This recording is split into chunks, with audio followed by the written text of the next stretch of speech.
Amém, irmãos? Lucas, capítulo de número 12, versículo de número 42 ao 46, diz assim: Disse o Senhor: quem é, pois, o mordomo fiel e prudente, a quem o Senhor confiará os seus conservos para dar-lhes o sustento a seu tempo? Bem-aventurado aquele servo a quem seu Senhor, quando vier, achar fazendo assim. Verdadeiramente vos digo que lhe confiará todos os seus bens. Mas se aquele servo disser consigo mesmo: meu senhor tarda em vir, e passar a espancar os criados e as criadas, a comer, a beber e a embriagar-se, virá o senhor daquele servo em dia que não espera e em hora que não sabe, e castigá-lo-á, lançando-lhe a sorte com os infiéis. Amém? Irmãos, a primeira coisa, quando eu meditei nesse texto, eu procurei entender o que é um mordomo. E para entender o que é um mordomo, eu preciso entender qual é a ordem estabelecida dentro deste lugar, dentro desta casa, dentro deste reino. E o texto deixa claro que existe um senhor, e esse senhor é um patrão. Abaixo desse senhor vem o mordomo. Logo, o mordomo representa um chefe que trabalha para o seu senhor. E embaixo do mordomo, o texto vai deixar claro para nós que existem os conservos. Em outras palavras, são aqueles que são liderados. E quando a gente vai entender a função de um mordomo dentro do reino, eu elenquei aqui 3 coisas que ele tem a missão principal. Primeiro, administrar os bens do seu senhor. Segundo, administrar as tarefas cotidianas, distribuindo aos conservos. Como um líder, ele tem que designar. Como um líder, ele tem que administrar os bens. E a terceira, irmãos, que o texto deixa bem claro lá no versículo 42 é prover o sustento aos conservos a seu tempo. Irmãos, que sustento é esse? A palavra de Deus, ela é espírito e vida. Estamos falando aqui principalmente do alimento que? Espiritual. Jesus deu uma diretriz para todos os seus discípulos: e de pregar o evangelho a toda o quê? Toda criatura. Então, quando eu saio e prego e falo da palavra, eu estou na posição de um mordomo. Quando eu estou como um ouvinte, eu estou na posição de um que conservo, porque a palavra é algo que veio do Senhor para o mordomo e que vai dar diretrizes aos conservos de como eles devem trabalhar, de como eles devem agir, de como eles devem comportar. Então, diante deste culto aqui, irmãos, não é porque eu tenho o título de um pastor que eu só estou na posição de mordomo, não. Quando os irmãos estão louvando e adorando, eles estão na posição do quê? De mordomo. Eu, como um pastor, eu estou na posição do quê? De um conservo. Em outras palavras, nós estamos falando aqui que da parte do Senhor Jesus Cristo, Ele veio formar reis e o quê? E sacerdotes. O mordomo está na posição do exercício sacerdotal. E os conservos estão na posição de um rei. E aqui o texto deixa claro para nós que existe uma missão, tanto para os mordomos como para os conservos fazerem. E que missão vai ser essa? Vai ser a missão designada, que é a vontade do nosso quê? Senhor. O Senhor vai designar qual é a tua vontade, e uma vez que Ele designou qual é a sua vontade, seja na posição de mordomo, ou seja na posição de conservo, eu tenho que trabalhar para fazer a vontade do meu quê? Senhor. Logo de cara, a pergunta para todos nós é: qual é a vontade do nosso Senhor? Olha lá, João capítulo 6, versículo de número 39 e 40. E a vontade do Pai que me enviou é esta: que nenhum de todos aqueles que me deu se perca, mas que ressuscite no último dia. porquanto a vontade daquele que me enviou é esta, que todo aquele que vê o Filho e crê nele tem a vida eterna, e eu o ressuscitarei no último dia. Irmãos, não importa qual é a vontade do seu pastor. Se a vontade do seu pastor for contra a vontade de Deus, você vai ter que fazer a vontade de quem?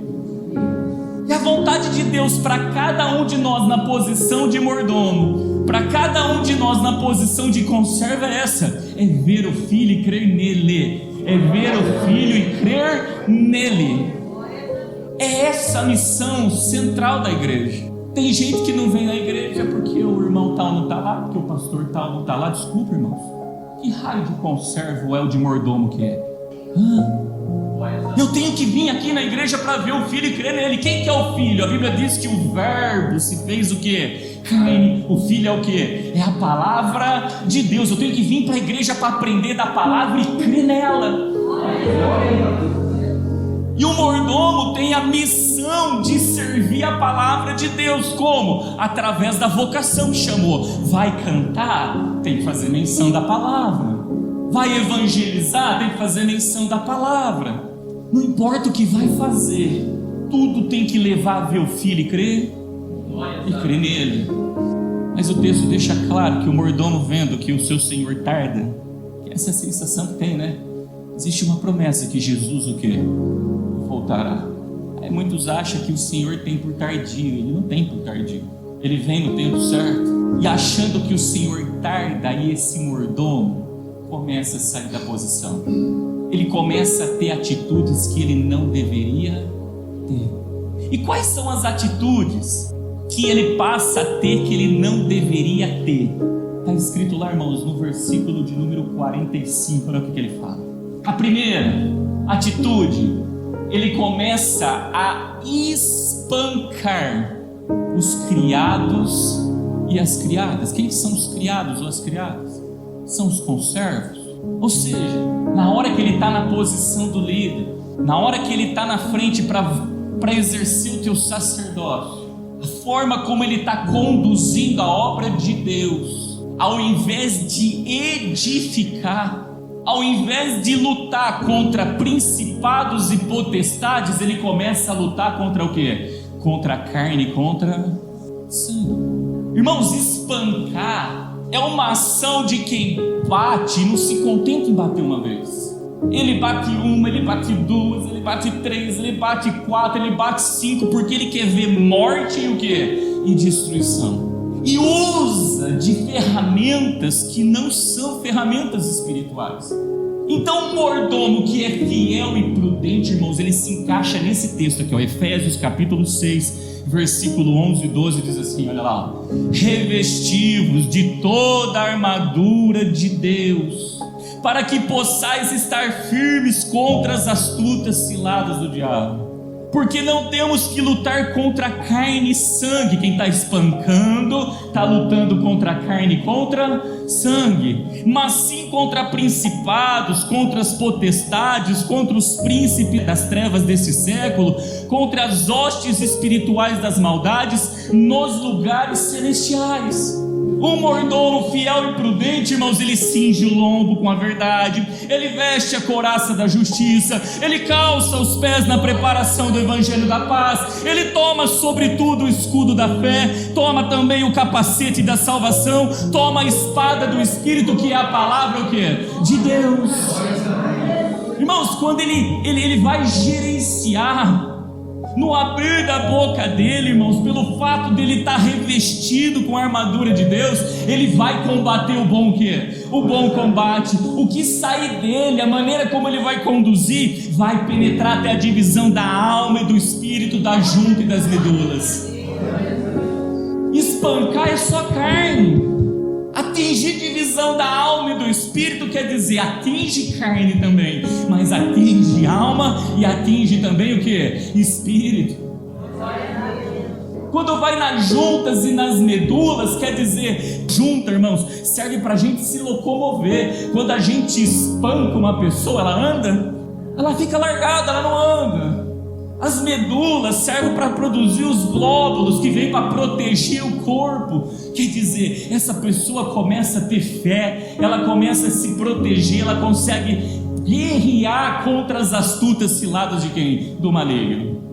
Então, a primeira coisa que a gente tem que entender é que o mordomo fiel e prudente, irmãos, ele não espanca criados e criadas. Isso não significa que ele não vai trabalhar para pôr decência e pôr o quê? Ordem. Tem que ter decência e tem que ter ordem. Mas é espancando? Não. É sempre levando até o conservo e falar, está escrito. Está escrito. E se o conservo combater contra, ele virá falar, também está escrito ao escudo. Tem que estar tudo fundamentado na palavra. Aí eu não estou espancando. Aí eu estou cumprindo o que está escrito. A segunda atitude que esse mordomo teve, olhando lá de novo no versículo de número 45, olha o que ele passou a fazer: a comer e a beber. Pastor, o que significa isso? Olha o que está escrito em João capítulo 4, versículo de número 31 ao 34, diz assim, e entrando os seus discípulos lhe rogaram dizendo, Rabi, come. Ele, porém, lhes disse, uma comida tenho para comer que vós não conheceis. Olha o problema. Então os discípulos diziam uns aos outros, trouxe-lhe porventura alguém algo de comer? Jesus disse-lhe, a minha comida é fazer a vontade daquele que me enviou e realizar a sua obra. Em outras palavras, esse conservo, irmãos, ele parou de fazer a vontade daquele que o enviou e parou de realizar a obra do Senhor. Guarda algo, todos nós somos servos. Então a diferença, se é bom e fiel ou se é mau e infiel. Todos somos.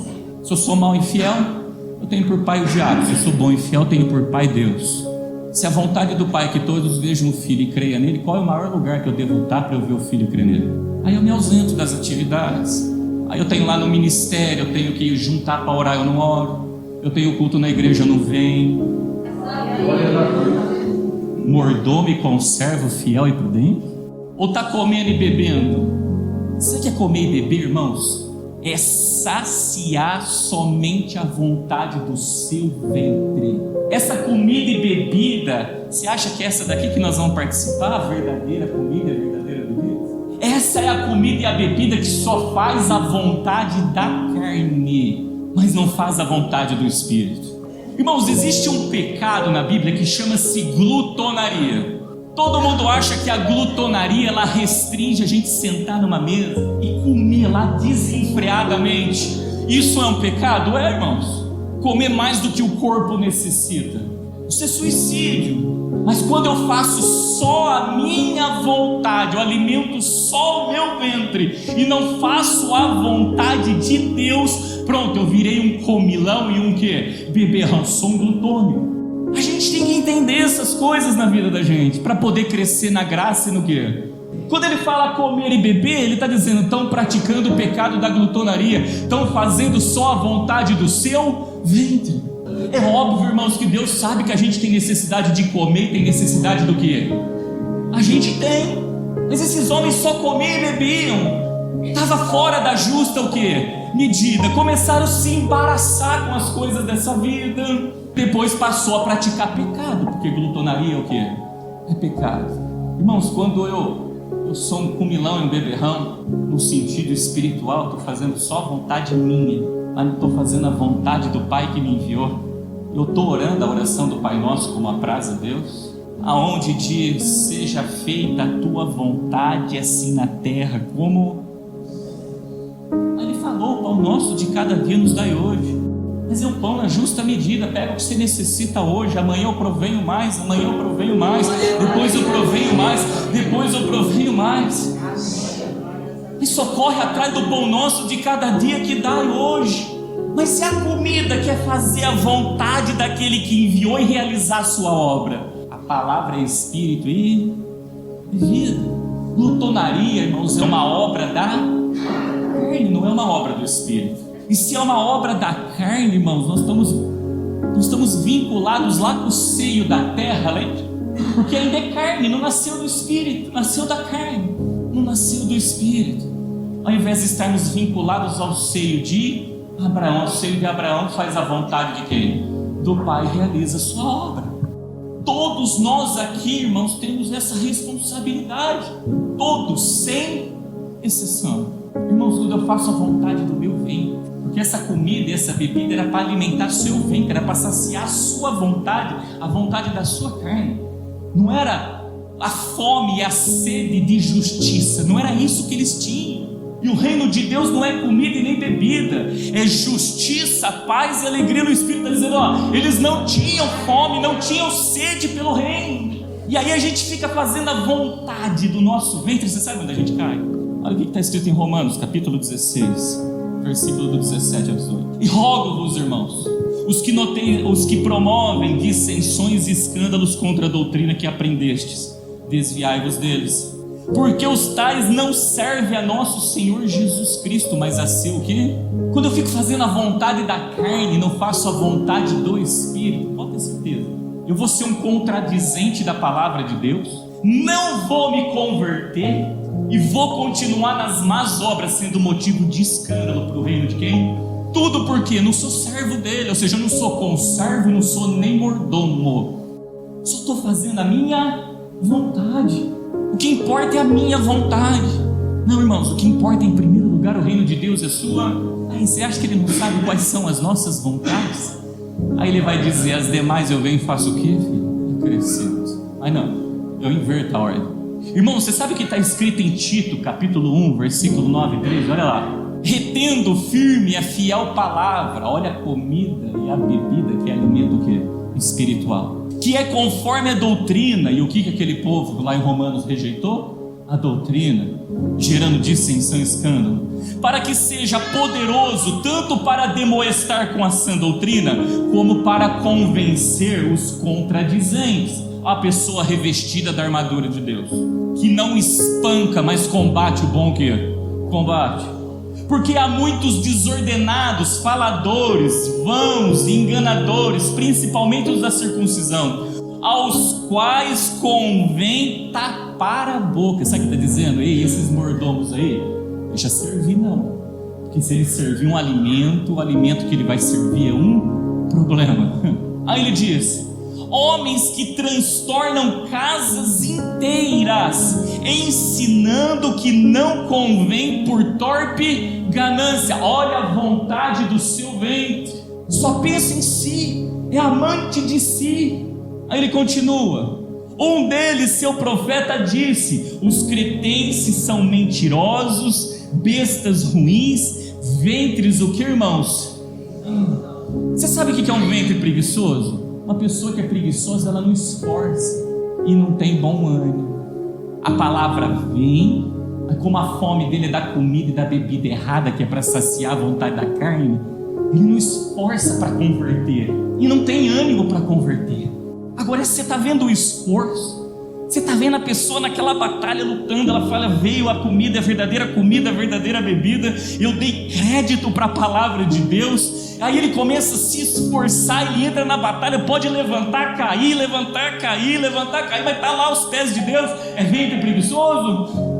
Ele não está contradizendo a sã doutrina, pelo contrário, ele recebeu de bom grado e quer começar a dar um testemunho fiel e verdadeiro, e não ser motivo de escândalo. Irmãos, esse cara está no colo e vamos, ajuda. Agora, ventre preguiçoso, o que Deus fala que é? Mentiroso, bestas, o quê? Uma besta é um animal que serve para tracionar o arado, que deveria tracionar o arado, mas é o que? Ruim. Continua o que ele diz, este testemunho é verdadeiro, portanto, repreende-os severamente, para que sejam o que? Sãos na fé. Quem não está são, está embriagado na fé. Aí nós vamos ver que é o outro passo desse mordomo que começou a fazer tudo o quê? Irmãos, olha o que está escrito em Provérbios, capítulo 23, versículo 21. Porque o beberrão e o comilão acabarão na o quê? Você quer saber qual é a maior pobreza de um comilão no beberrão? Ele ganhou o mundo inteiro, mas perdeu a sua. Ele fez de tudo, ele saciou toda a vontade da sua carne. No mundo espiritual de Deus, ele se julga rico, e Deus olha para ele e fala: tu é pobre, miserável, cego e nu. Aí ele põe um ponto e vírgula, ele fala lá, ó, e a sonolência, Deus diz: oi, desperta, tu que desperta, tá dormindo, tá sonolento, acorda, vamos acordar para a realidade. E a sonolência o faz vestir-se de trapos. Irmãos, pode ver, quando a gente bebe, come, que você está saciado, você fez tudo à vontade da tua carne, mas dá um sono, hein? Qual que é a vontade depois? Tem a sonolência. Aí vai se vestir de trapos. Aí Deus olha para aquela igreja que se julgava rica, e ele falava que você era pobre. Aí ele fala: compra de mim vestes brancas para cobrir a vergonha da tua o quê? Trapo, irmãos, na Bíblia só serve para sujar com imundícia. Lembra dos trapos de imundícia que tem na Bíblia?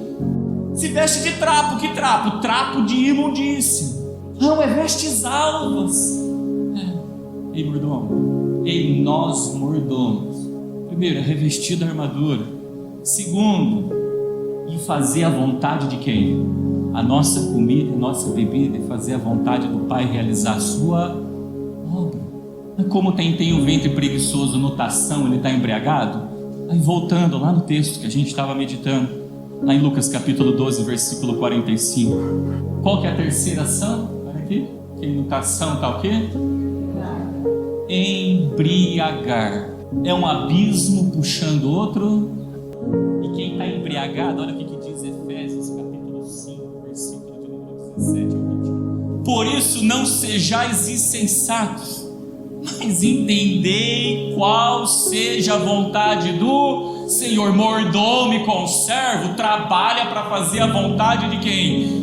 E a vontade do Senhor é que todos vejam o Filho e creiam nele. E aquele que crê no Senhor Jesus, rios de águas vivas fluiriam do teu ventre, porque receberiam o quê? O Espírito Santo de Deus. Quando a gente entende qual é a vontade de Deus, nós vamos estar cheios do Espírito Santo, nós vamos estar revestidos de poder e vamos estar fazendo a vontade do Pai, realizando a sua obra. Porque olha o que ele diz no versículo conseguinte: e não vos embriagueis com vinho, olha a embriaguez, em que há contenda, mas enchei-vos do Espírito, falando entre vós em salmos e hinos e cânticos espirituais, cantando e salmodiando ao Senhor no vosso coração. Isso é espancar conserva, irmãos? Ou isso daqui é combater o bom combate? Dando sempre graças por tudo ao nosso Deus e Pai, em nome de nosso Senhor Jesus Cristo, sujeitando-os uns aos outros no temor de Deus. Olha a relação, meus irmãos, do conservo com o mordomo, sujeitando um ao outro. É na hora da gente examinar as nossas obras, porque se eu espanco, porque eu não estou sendo um mordomo fiel ou prudente, como é que eu vou tocar na comida e na bebida de Deus daqui a pouquinho? Com a mão toda suja de sangue, o quê? Guarda algo. Quando o mordomo, ele é fiel e ele é prudente, Deus faz uma promessa, ele diz que confiará todos os seus bens a ele. Mas também quando o mordomo ele é infiel e também imprudente, ele fala: castigá-lo-ei, lançando-lhe a sorte com os infiéis. É castigo também, irmãos. É bênção ou maldição. Tudo isso aqui que foi falado foi para dar fundamento, porque o texto central vai estar agora. Nós vamos aprender de dois mordomos, um que era fiel e prudente, e outro que era infiel e imprudente. Um chamava Sebna e o outro chamava Eliaquim. E como o reino de Deus é sim, sim, não, não, ou aos olhos de Deus nós somos um Sebna, ou aos olhos de Deus nós somos um Eliaquim. A mesa do Senhor é para os Eliaquins, para os Sebnas: se converta, se arrependa e transforme-se na postura de um Eliaquim, para que possa participar da mesa de Deus o quê? Dignamente. Amém? Irmãos, olha o que está escrito em Isaías capítulo 22, do versículo de número 12 ao 25. E o Senhor Deus dos exércitos chamou naquele dia para chorar e para prantear e para raspar a cabeça e cingir com cilício. Porém, eis aqui gozo e alegria, matam-se bois, degolam-se ovelhas, comem-se carne, bebe-se vinho, e dizem-se: comamos e bebamos, porque amanhã morreremos. Mas o Senhor dos exércitos revelou aos meus ouvidos, dizendo: certamente esta maldade não vos será espiada até que morrais, diz o Senhor Deus dos exércitos. Assim diz o Senhor Deus dos exércitos: anda e vai ter com este tesoureiro, com Sebna, ou que irmãos? Ao mordomo, e diz-lhe: que é que tens aqui? Ou a quem tens tu aqui, para que cavasses aqui uma sepultura, e cinzelando na rocha uma morada para ti mesmo? Eis que o Senhor te arrojará violentamente como um homem forte, e de todo te envolverá. Certamente com violência te fará rolar, como se faz rolar uma bola num país espaçoso. Ali morrerás, e ali acabarão os carros da tua glória, o opróbrio da casa do teu Senhor. E demitir-te-ei do teu posto, e te arrancarei do teu assento.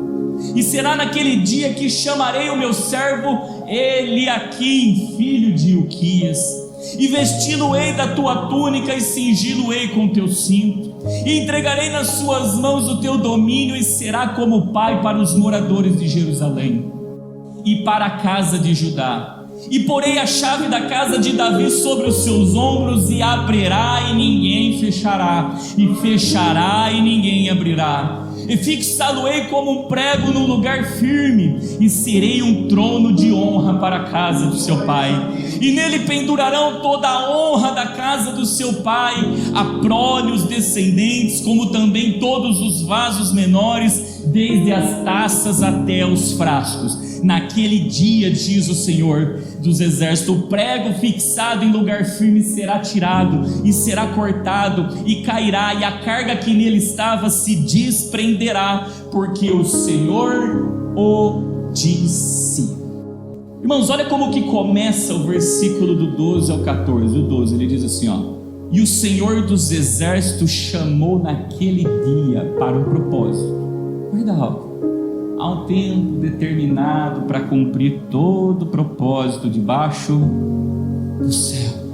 Tudo tem o seu tempo determinado, e há tempo para todo o propósito debaixo do céu. Era tempo do que nesse momento? Era tempo de humilhação. Deus queria que esse povo se humilhasse. Como que esse povo tinha que se humilhar? Ele deixou 3 ações. A primeira, que ele diz, olha lá, ó: chorar e prantear. Quando eu olho para chorar e prantear, irmãos, olha o que está escrito no Salmo de número 51, versículo 17. Os sacrifícios para Deus são um espírito quebrantado, um coração quebrantado e contrito não desprezarás, ó Deus. Quem chora e pranteia, quebranta o seu coração. Olha o que está escrito em Mateus capítulo 5, versículo 4. Bem-aventurados que choram, porque eles serão o quê? Consolados. Quem é o consolador? É o Espírito Santo, ou seja, receberia o Espírito Santo. Então a primeira coisa, num tempo de humilhação que Deus requer de mim e de você, é quebrantamento de coração. Não adianta chegar aqui, irmãos, e endurecer o coração com a palavra. Se a pregação durar 2 horas e eu tiver fastio da palavra de Deus, eu quero a comida e a bebida que sacia a minha, o quê? A carne. Então guarda algo, a primeira coisa que Deus pediu para eles foi quebrantamento de coração. A segunda, olha o que ele diz lá, voltando lá no texto do versículo 12. O que ele pediu, olha lá, ó: para raspar a cabeça. O que simboliza isso? Vai sair aqui todo mundo raspando a cabeça? É óbvio que não, irmãos. A gente precisa entender a figura de linguagem. Olha o que está escrito em 1 Coríntios capítulo 11, versículo 14 e 15, diz assim, ó: ou não vos ensina a própria natureza ser desonroso para o homem usar cabelo comprido, e que tratando-se da mulher é para ela uma glória, pois o cabelo lhe foi dado em lugar de mantilha. Ou seja, o cabelo crescido era sinal de desonra. Se Deus estava mostrando para rapar a cabeça, que ele estava dizendo: eu quero honra. Eu quero que cumpram o que está escrito em Romanos capítulo 13, versículos 7 ao 8. Portanto, dai a cada um o que deveis, a quem tributo, tributo, a quem imposto, imposto, a quem temor, temor, a quem honra, honra. A ninguém devais coisas algumas, a não ser o amor com que vos ameis uns aos outros, porque quem ama aos outros cumpriu a lei. A primeira coisa que Deus estava dizendo: eu quero quebrantamento de coração. Segundo, eu quero honra. A terceira ação, irmãos, volta lá no versículo 12. Olha o que ele pediu: cingir com o cilício. Isso aqui é muito forte. Irmãos, o que é o cilício? O cilício era uma vestimenta ou um cinto que era feito com um tecido rústico, um tecido áspero. E quando você botava aquele tecido áspero, aquilo incomodava a carne. Aquilo, o cilício, era uma forma que os antigos faziam para realizar penitência diante de Deus. O cinto, às vezes eles colocavam, irmãos, eu vou colocar o termo que ele fala, algumas pontas, algumas farpas, mas que não era para gerar corrimento de sangue. O propósito dessa penitência era a mortificação da carne. Eles usavam o cilício de uma maneira de dizer assim: olha, eu vou conter o prazer que está no tato da pele. Porque essa é a verdade, no final das contas, o que a carne mais busca é o quê? É prazer. E quando ele diz que vai se cingir com o cilício, ele está dizendo: olha, ele está mandando cada um botar uma roupa dessa, um cinto desse aqui. Não, ele está dizendo: eu quero mortificação da quebrantamento de coração, eu quero honra e quero mortificação da carne, mortificação dos prazeres que a carne quer e que não agradam a quem? A Deus. Por isso está escrito em Colossenses capítulo 3, versículos 5 e 6, ele diz: mortificai, pois, os vossos membros que estão sobre a terra. Ele coloca lá: a prostituição, a impureza, a afeição desordenada, a vil concupiscência e a avareza, que é a idolatria, pelas quais coisas vem a ira de Deus sobre os filhos da desobediência. Ele queria a mortificação dessas más obras, porque quem anda segundo a vontade da carne não pode agradar quem? A Deus. Irmãos, é espírito manso e quieto, e vestido com pudor e modéstia. Mas infelizmente esse povo dessa geração, no versículo 13, vai deixar claro que ao invés de chorar e prantear, gozar e alegrar. E em Lucas capítulo 6, versículo 25, vai dizer: ai de vós, os que estáis fartos, porque tereis fome, fartos da comida e da bebida que sacia a vontade da carne. Ai de vós, os que agora rides, porque vos lamentareis e chorareis. Ou seja, não quebrantaram o coração. Deus pedindo humilhação e o homem se ensoberbecendo. Olhando ainda para o mesmo versículo 13, ao invés de rasparem a cabeça, que significa dar honra a quem merece honra, começaram a matar os bois e a degolar as ovelhas. Irmãos, o que é um boi? Nós já aprendemos que um boi é o símbolo de um ser vivente. Lembra da lei? Com boi, com jumento, conjuntamente, entendeu? Não lavrarás. O boi é aquele que está fazendo a obra da maneira correta, é aquele que está tracionando a obra da maneira correta. Ao invés de darem honra para os boizinhos, desonravam.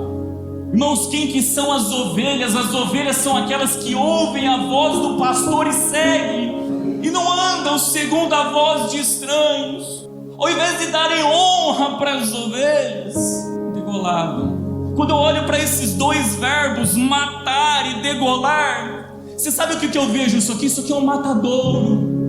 O povo fez isso com Jesus. Como sacerdote ele era boi, e como ovelha ele foi como muda para o matador. Você sabe o que eu estou vendo aqui? Quando matam os bois e degolam as ovelhas, espancaram os criados e as criadas, espancaram até a morte. O que fizeram com Jesus? O que fizeram com o nosso Senhor? Foi com vara-pau e foi com um chicote.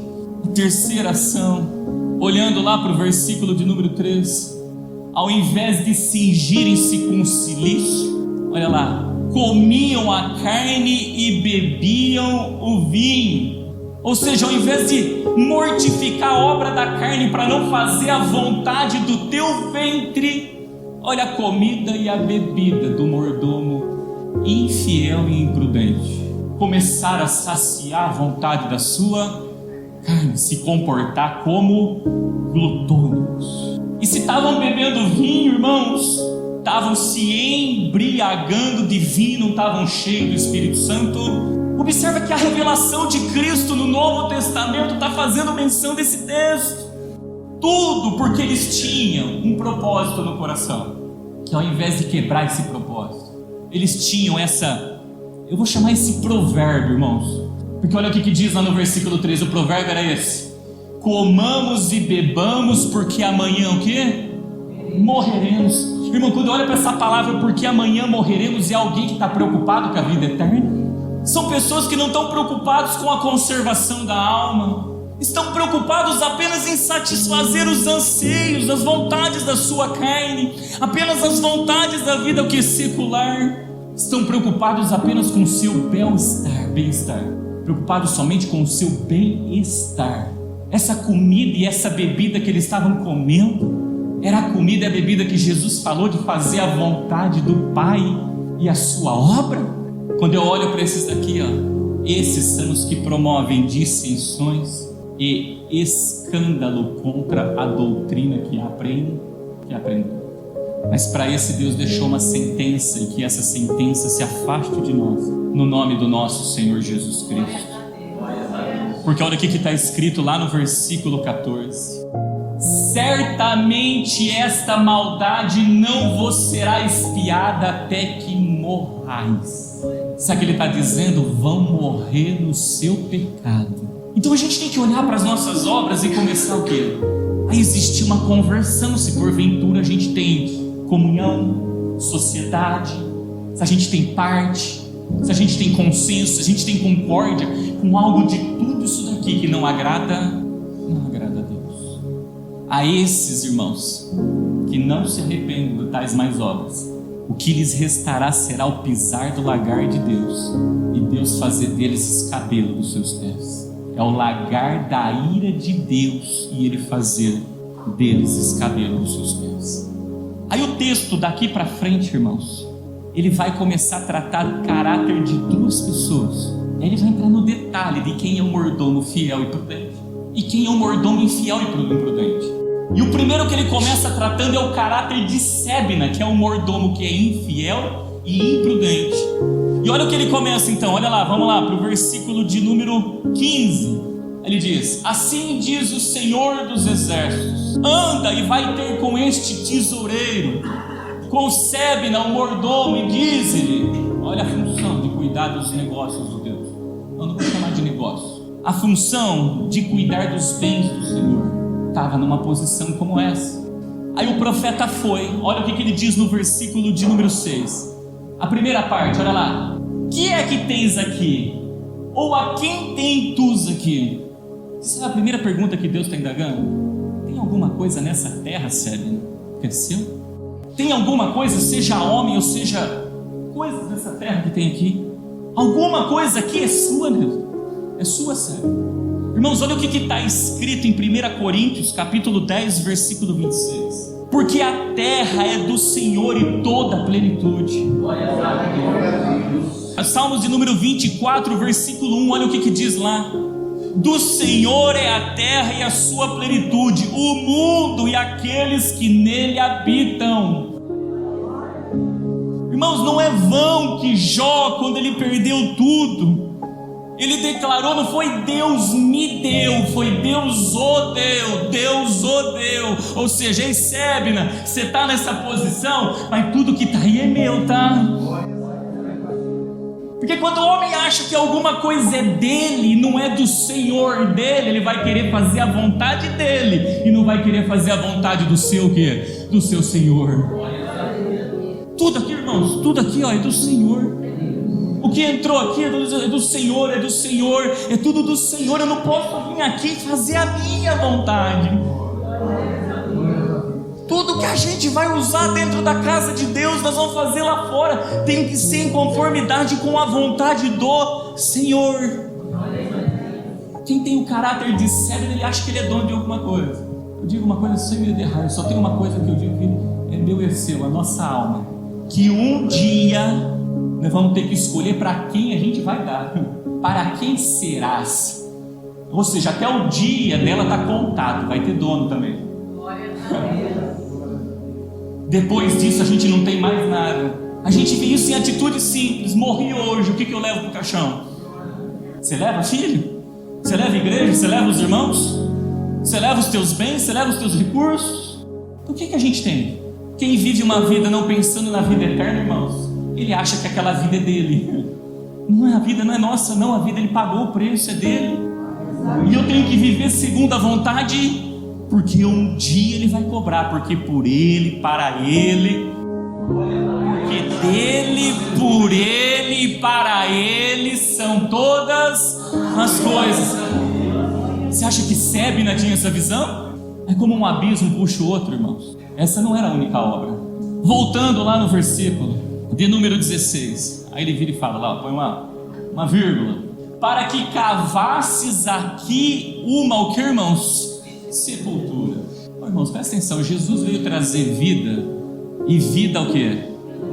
Em abundância. Então quer dizer que ele estava fazendo a vontade do Pai, que era para todos ver o Filho e crer nele? Ao invés de conduzirem as almas a nascer da água e nascer do Espírito, não, irmãos, essas almas só ficavam fazendo a vontade da carne. Irmãos, olha o que está escrito em Provérbios, capítulo 23, versículo do 27 ao 28. Porque cova profunda é a prostituta. Cova, o que é? Uma sepultura. E poço estreito a estranho. Lembra da mortificação que nós lembramos? Dos membros de quem tinha que se vestir, se cingir com silício?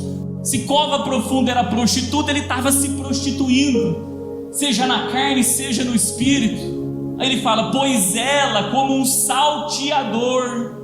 Um salteador é um ladrão que rouba no caminho, Jesus é o caminho. E o ladrão veio para matar, por isso que estava abrindo sepulturas, fazendo a obra do diabo e não estava fazendo a obra de quem? Pois ela como um salteador se põe à espreita e multiplica entre os homens o que? Os iníquos. Se multiplica os iníquos, esse tipo de gente estava multiplicando a iniquidade. E por multiplicar a iniquidade, o amor de muitos o que? Se esfriaria. Postura de Sebna. Não se aparta da iniquidade, mas multiplica o que? Ela. Não age como um bom samaritano, mas age como aquele salteador que largou aquele homem caído no caminho. Aquele homem ficou caído no caminho, irmãos. Por quê? Porque espancaram aquele homem. Irmãos, olha o que está escrito em Ezequiel, capítulo 37, versículo número 13. Esse texto aqui, ó, é um texto tão conhecido que fala do vale de ossos secos. O que tem dentro de uma sepultura? E se ficar muito tempo lá, o que vai ficar? Secos. O vale de ossos secos era uma sepultura a céu o quê? Aberto. E olha o que ele diz no versículo 13 de Ezequiel capítulo 37. E sabereis que eu sou o Senhor, quando eu abrir os vossos sepulcros e vos fazer subir das vossas sepulturas, ó povo meu. Mas como é que o profeta fez essa obra, irmãos? Ele chegou diante de todos os ossos secos e falou: ossos secos, ouvi a palavra do Senhor. E quem que é o verbo de Deus? Então o profeta estava levando a ver o filho o quê? E crer nele. Aí descortinando, a gente vai olhando e vai falando: ó, irmãos, está assim de Sebna, tá? Mas ele não se contentou só com isso. Volta lá de novo no versículo de número 16, por favor, irmão. Olha o que ele fez aqui, ó. E cinzelando na rocha uma morada para ti mesmo. Irmãos, o que significa essa palavra aqui, ó? Cinzelando. Significa lavrando, esculpindo. Então ele foi lá na rocha, esculpiu um lugar para ele na rocha que cabia a ele certinho lá dentro. Quando a gente olha para essa imagem, sabe o que ele estava querendo dizer? Ei, estou fazendo tudo isso, tá? mas na minha frente tem rocha, em cima de mim tem rocha, embaixo de mim tem rocha, do meu lado tem rocha. Ainda a pessoa diz que está com a vida dela firmada na rocha. Ainda diz que está com a vida firmada na rocha. Em outras palavras, olha o que está escrito no Salmo de número 139, versículos 5 e 6. Nós já meditamos nisso. Tu me cercastes por detrás e por diante, me puseste sua mão sobre o quê? E puseste sobre mim a tua mão. Exatamente, né? O cinzelamento do quê? Da rocha. É a brecha de Deus. Aí ele vai dizer: tal ciência para mim maravilhosa, tão alta que não posso ouvir. Em outras palavras, ainda a palavra que ele está dizendo que é a chave da ciência, da palavra da ciência. Ainda diz que está com a vida na rocha. E o que tem na mão dele é a chave da ciência da palavra. Mas ele esqueceu que quem estava lavrando a rocha eram as próprias mãos dele. Sabe o que Deus está dizendo? Tu está fazendo uma obra da mão de homens e não está fazendo uma obra da mão de Deus. Porque lá na fenda da rocha, no texto que a gente leu agora ali, ele cercou por detrás, cercou por diante, mas em cima estava a mão de... Em todo o tempo nessa obra de cinzelamento só tinha a mão do homem. Era tudo a sua vontade. Postura de Sébina. Como que vai chegar a parte boa, irmãos? Deus mostra as obras de Sébina, porque se a gente aprender primeiro com as obras dele, a gente está a um passo para fazer as obras de Eliaquim.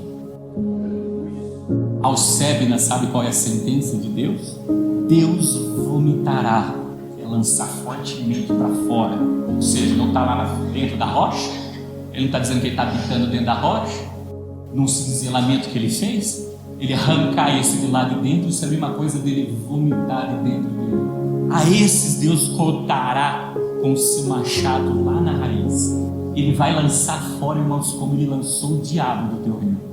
Por isso que é o que ele diz lá no versículo de número 17 ao 19. Eis que o Senhor te arrojará violentamente como um homem forte, e de todo te envolverá. Alguns dizem que o diabo caiu como uma bola de fogo, arrojado violentamente e queimado pelo fogo de quem? Tudo em volta. Certamente com violência te fará rolar, como se faz rolar uma bola num país espaçoso.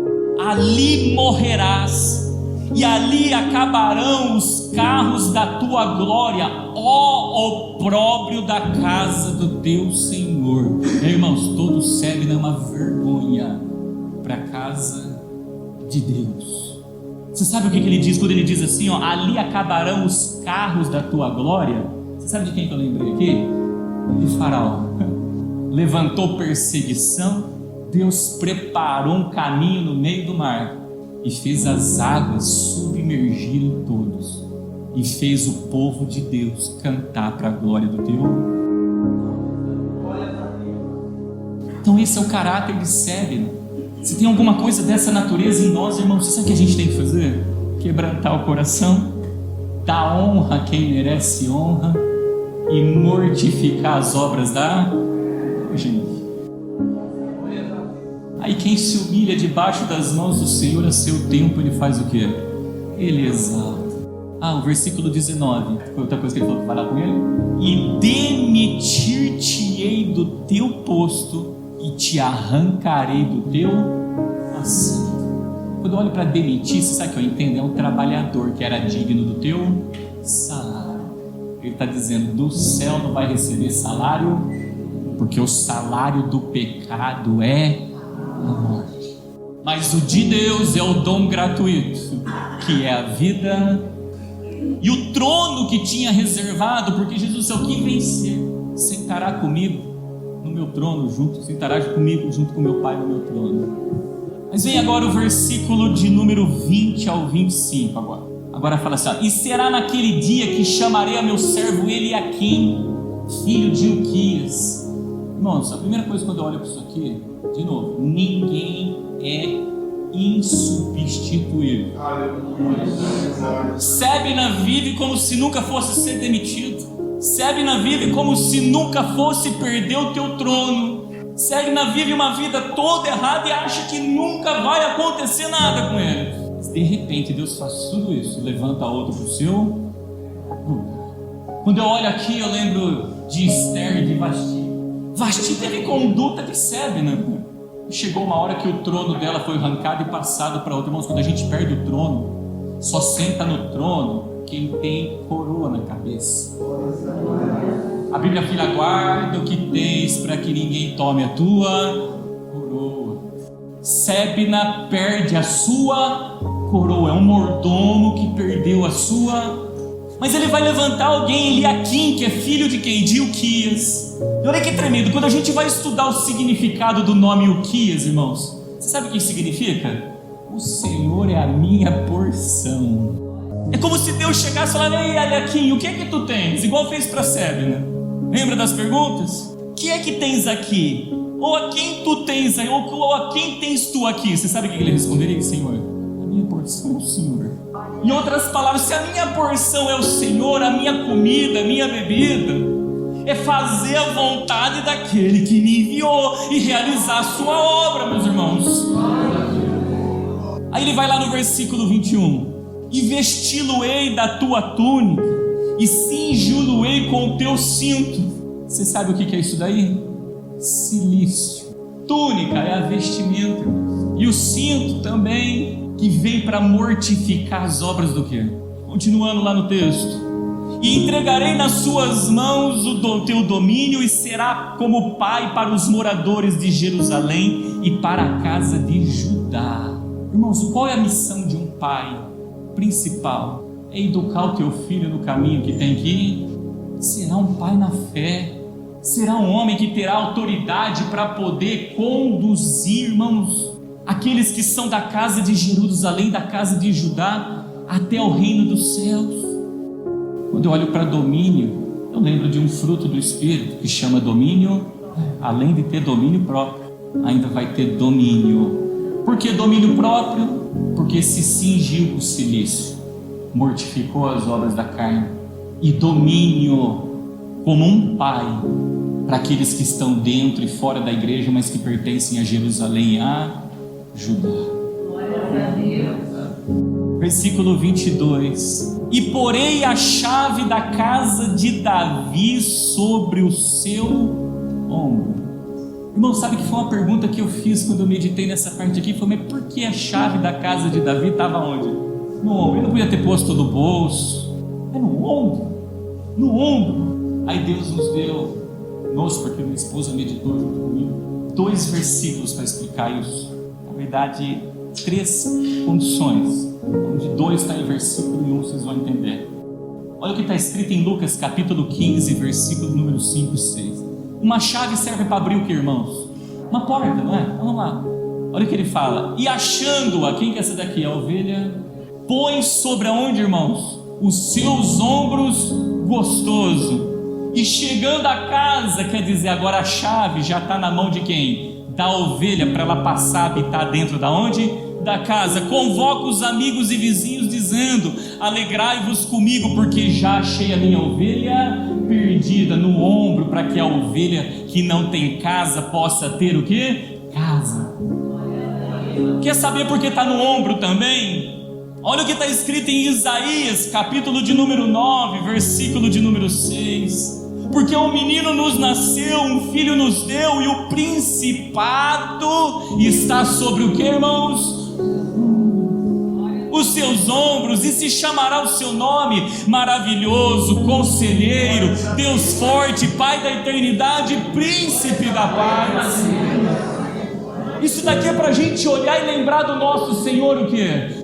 Por isso está escrito em Apocalipse capítulo 3, versículo 7, diz lá: e ao anjo da igreja que está em Filadélfia escreve: isto diz o que é santo, o que é verdadeiro, olha lá, e o que tem a chave de... a chave de Davi que estava no ombro. O que abre ninguém fecha, e fecha ninguém abre. Irmãos, essa igreja de Filadélfia é aquela que guardou a palavra da verdade, é aquela que Deus livrará da tentação, é aquela que ele fala: guarda o que tens para que ninguém tome a tua coroa. Eliaquins da vida, meus irmãos, são aqueles que estão na posição de uma igreja como a de Filadélfia. Mas Sebnas como a igreja de Laodice. Você sabe por que a chave estava no ombro? Que Jesus carregou no seu ombro. Ela é a chave. Glória a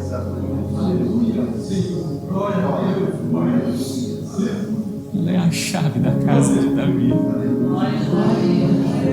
Ninguém entra no céu se não reconhecer a obra da... Ninguém entra, irmãos. A justificação veio dele. Você sabe quem é o nosso Eliaquim por excelência? E a gente, como cristãos, temos que ser imitadores de Cristo. Imitadores de Cristo.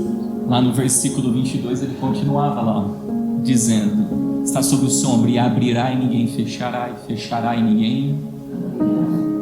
Não tem outro caminho. Ovelha de Deus tem que se deixar ser carregada pelo Senhor.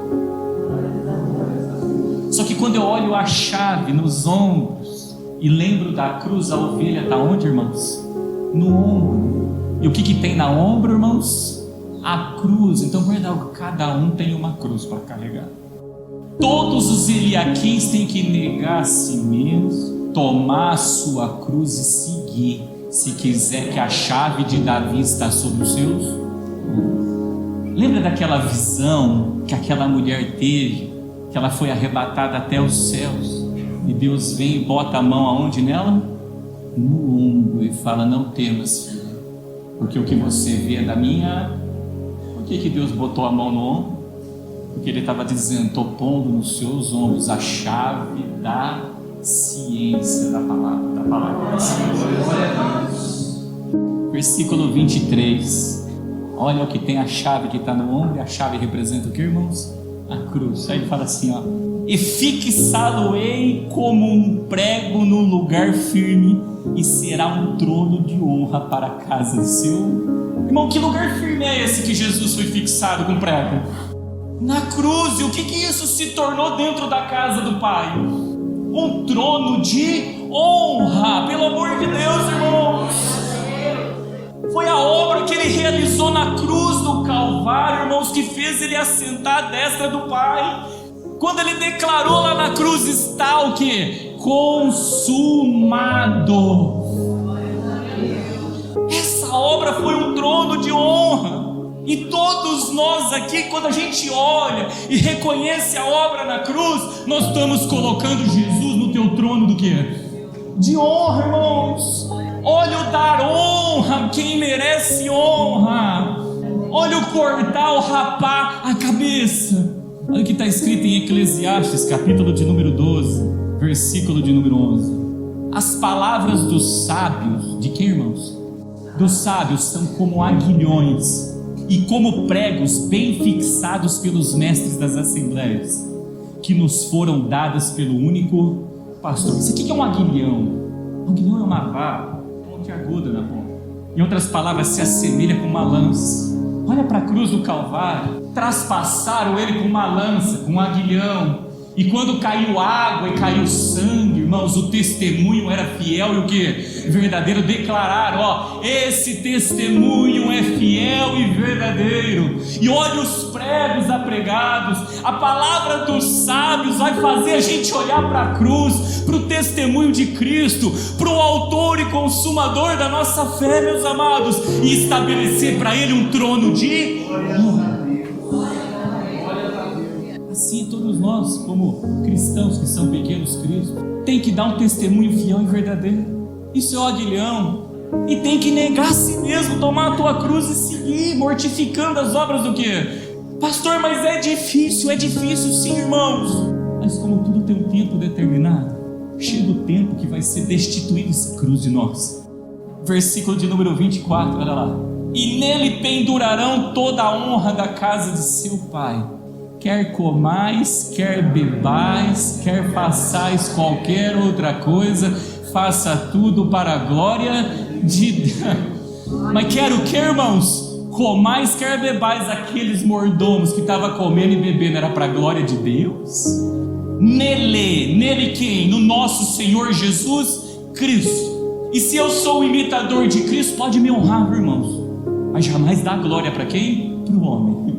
Porque o homem só está fazendo as obras porque ele está imitando a quem? A Cristo. Se você está querendo honra, dá honra a quem merece honra sim o teu irmão que é um cristão, mas não o irmão que promove dissensão e o quê? E escândalo. Esse é o texto falava, desvia dele, não os Sébinas da vida, mas os Eliaquins da vida.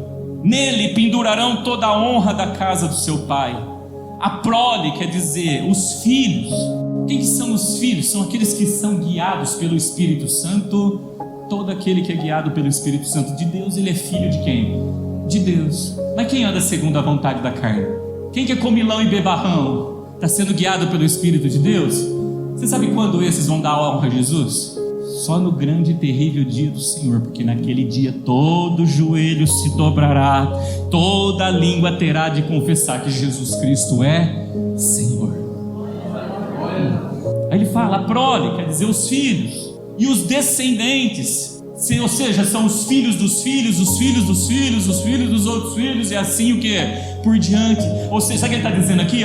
De geração em geração, todas as gerações deverão pendurar nele toda a honra da casa do Pai. Ou seja, nós partimos dessa terra, a próxima geração tem que pôr nele, a próxima geração morreu, tem que pôr nele, a outra geração morreu, tem que pôr nele. Tudo é para o nosso Senhor Jesus, irmãos. É de geração em geração, é prole descendentes.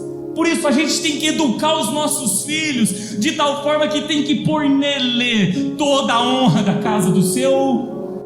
Que tremendo. Como também todos os vasos menores, desde as taças até os frascos. Irmãos, quando eu olho para vasos eu vejo mordomo. Quando eu olho para prole, descendentes, eu vejo conservos, ou seja, um está na posição de rei e o outro está na posição de um que? Sacerdote. Nós somos como vasos na mão de quem? Do oleiro, diz a palavra de Deus. Mas ele faz questão, irmãos, de especificar dois tipos de vasos. Olha que tremendo isso. Taças e o que? E frascos. Quando eu olho aqui, eu estou vendo um vaso na mão de Deus. Esse vaso aqui tem hora que quando ele se apresenta para exercer o seu sacerdócio, ou ele vai vir como uma taça, ou ele vai vir como um que? Um frasco. Mas quando é que eu sei que esse vaso está se comportando como uma taça? E quando é que eu sei que esse vaso está se comportando, irmãos, como um frasco? Olha o que está escrito em Apocalipse capítulo 17, versículo 1. E veio um dos 7 anjos, a Bíblia fica, o anjo da igreja, o anjo da igreja. E veio um dos 7 anjos que tinha o que na mão, irmãos? As 7 taças, e falou comigo, dizendo-me, vem mostrar-te-ei a condenação da grande prostituta, que está sentada sobre muitas águas. Irmãos, quando a gente prega da ira de Deus, muitos ficam escandalizados, dão as costas e vão embora e dizem, isso não é palavra, não, é vaso de Deus, explicando o que é a taça, está na posição de uma taça, explicando o que é a ira de Deus. Quando a gente vem aqui e prega do inferno, onde o fogo não se apaga, onde é lugar de tormento, onde não tem água, onde a cama é de verme, o cobertor é de verme, nós estamos na posição de uma o quê? Taça. Não, a taça da ira de Deus é só uma gota, não sobra nada para contar a história. E quando é que a gente está na posição de um frasco? Olha o que está escrito em 2 Coríntios, capítulo 2, versículo de número 14 e 15. E graças a Deus, a obra da cruz, que sempre nos faz triunfar em Cristo. Olha a honra sendo dada única e exclusivamente. E por meio de nós manifeste em todo lugar o que, irmãos? A fragrância do conhecimento. Sabe quando vocês falam, rapaz, é que sabedoria, mas que conhecimento das Escrituras. Você sabe onde você está indo dar uma cheirada? Você sabe onde você está indo se perfumar? Num frasco. Aí ele continua embaixo, porque para Deus somos o bom perfume de Cristo, nos que se salvam e nos que se mordomam. Eliaquins, tem hora que você vai ser o símbolo da taça da ira de Deus, mas tem hora que você também vai ser o bom perfume. Pregar a taça da ira de Deus é complicado, irmãos. Quem gosta? Quando você prega as bênçãos, você vem com a fragrância, com o perfume, é glória a Deus para todo lado. Quando é a taça da ira, baixa a cabeça, olha para o lado, não tem jeito, irmãos, porque a taça da ira é para quem está praticando a prostituir, prostituição. Você está pregando contra a prostituição, irmãos? Está na posição do quê? Da taça. E ele está dizendo assim: aí, vaso menor, na hora da taça da ira, todo o poder, toda a majestade, toda a glória de quem? Vem dele, porque dele, por ele e para ele. No bom perfume da fragrância do conhecimento, a chave da ciência é tão alta que eu não alcanço se o céu não mandar de cima para baixo. Quem é falta de sabedoria peça, porque dele, por ele e para ele são todas as coisas. Versículo 25. Naquele dia, diz o Senhor dos Exércitos, o prego fixado em lugar firme será tirado. Jesus padeceu na cruz. Ele está até hoje pendurado na cruz? Porque ele vive. Ele já não está mais na cruz. Aí ele diz lá: e será cortado e cairá a carga que nele, e a carga que nele estava se desprenderá, porque o Senhor diz. Ele saiu da cruz, ele foi honrado pelo Pai, ele recebeu toda a majestade. Então quando ele fala para nós: negue a si mesmo, toma a tua cruz e segue, irmãos, é isso aí. Um dia ele vai tirar os pregos, um dia nós vamos deixar essa cruz para trás. Vai ter o dia cujo qual ele vai enxugar as lágrimas, vai ter o dia cujo qual não vai ter mais dor, não vai ter mais sofrimento. Vai ter o dia que o jugo se tornará suave, o fardo será o quê? Leve. Existe um fardo, a gente, cara, tem uma cruz, é difícil mortificar a carne. Por isso que ele deixa bem claro no versículo 25: naquele há um tempo determinado para cumprir todo o propósito debaixo do céu. Cristo cumpriu o propósito, a cruz foi tirada dele. Assim nós, carregando a nossa cruz como pequenos cristãos, como pequenos cristos, um dia também as cruzes, os pregos ficarão tudo para trás, e a carga que estava em nós se o que? Desprender. Isso são para os Eliaquins. E aí, mordomos, conservos do Senhor, Sebna ou Eliaquim? Eliaquins participa da mesa dignamente. Sebnas participam da mesa indignamente, porque estão tudo com a mão suja de sangue inocente. Matam bois e degolam ovelhas. Essa é a palavra que Deus colocou.